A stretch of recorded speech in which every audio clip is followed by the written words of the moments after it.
আমরা প্রতিদিন যে টয়লেট পেপার বা টিস্যু পেপার ব্যবহার করি, আপনি কি কখনো ভেবে দেখেছেন ঠিক সেইগুলো ফ্যাক্টরিতে ঠিক কিভাবে তৈরি করা হয়?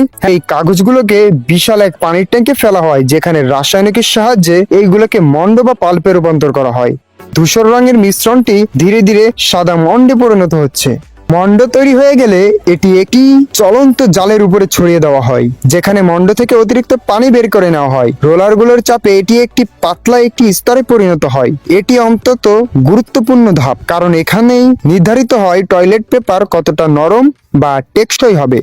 পাতলা ভেজা কাগজগুলোকে এখন বিশাল সব গরম রোলারের উপর দিয়ে যায়। আগুনের তাপে এবং গরম বাতাসে এগুলো দ্রুত শুকিয়ে যায়, একরকম সাদা ধবধবে কাগজে পরিণত হয়। শেষের ধাপে এই বিশাল রোলারগুলোকে ছোট ছোট আকারে কাটা হয়।